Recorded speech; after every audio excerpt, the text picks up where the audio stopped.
প্রিয় বন্ধুরা, আসসালামু আলাইকুম। আশা করি আল্লাহর অশেষ রহমতে সকলেই খুব ভালো আছেন। আজকে আমি আপনাদের বলবো সহিহ বুখারীর 466 নম্বর হাদিস। হযরত আবু হুরায়রা রাদিয়াল্লাহু বলেন, এক সময় রাসূলুল্লাহ সাল্লাল্লাহু আলাইহি সাল্লাম আমাদেরকে নিয়ে জোহর অথবা আসরের নামাজ আদায় করেন। ইবনে শিরিন বলেন, হযরত আবু হুরায়রা রাদিয়াল্লাহু সে নামাজের নাম উল্লেখ করেছিলেন, কিন্তু আমি তা ভুলে গেছি। বর্ণনাকারী বলেন, হুজুর সাল্লাল্লাহু আলাইহি সাল্লাম আমাদেরকে নিয়ে 2 রাকাত নামাজ আদায় করেন।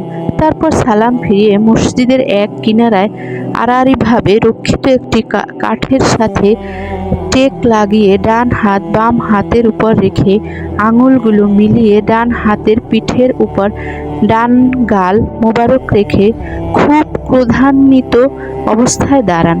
সে সময়ে যারা তাড়াহুড়া করে বের হওয়ার তাড়া করে মসজিদের দরজা দিয়ে বের হয়ে গেলেন। আর মসজিদের যারা অবশিষ্ট ছিলেন তারা পরস্পর বলাবলি করতে লাগলেন, নামাজ কসর পড়া হয়েছে নাকি? উপস্থিত সাহাবাদের মধ্যে হযরত আবু বকর এবং ওমর রাদিয়াল্লাহু ছিলেন। তারা হুজুর সাল্লাল্লাহু আলাইহি সাল্লামের ক্রোধান্বিত অবস্থায় তার সাথে কথা বলতে ভয় করলেন। উপস্থিত সাহাবাদের মাঝে খেরবাক নামক জনৈক ব্যক্তি ছিলেন, যার হাত সাধারণ মানুষের হাত থেকে লম্বা ছিল। এজন্য তাকে বলা হতো জুল ইয়াদাইন। তিনি আদরের সাথে হুজুর সাল্লাল্লাহু আলাইহি সাল্লামের খেদমতে আরজ করলেন, ইয়া রাসূলুল্লাহ সাল্লাল্লাহু আলাইহি সাল্লাম, আপনি কি ভুল করেছেন না নামাজ কসর করা হয়েছে? তিনি বললেন, আমি ভুল করিনি এবং আমার ধারণা মতে নামাজ কসরও করা হয়নি। কিছুক্ষণ পর রাসূলুল্লাহ সাল্লাল্লাহু আলাইহি সাল্লাম সাহাবাদের কিরামকে লক্ষ্য করে বলেন, জুল ইয়াদাইন যা বলছে ঘটনা এরূপ নাকি? সাহাবায়ে কিরাম আরজ করলেন, হ্যাঁ ইয়া রাসূলুল্লাহ সাল্লাল্লাহু আলাইহি সাল্লাম।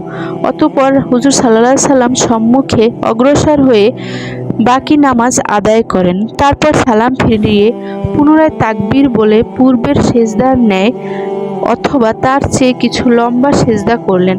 তারপর তাকবীর বলে সেজদা থেকে মাথা উঠিয়ে পুনরায় তাকবীর বলে পূর্ববৎ সেজদা করেন। তারপর তাকবীর বলে সেজদা থেকে মাথা উঠান। ইবনে শিরিন রাদিয়াল্লাহুকে কোনো সময় লোকেরা প্রশ্ন করেছেন, তারপর রাসূল সাল্লাল্লাহু আলাইহি সাল্লাম সেজদা করেছেন কিনা?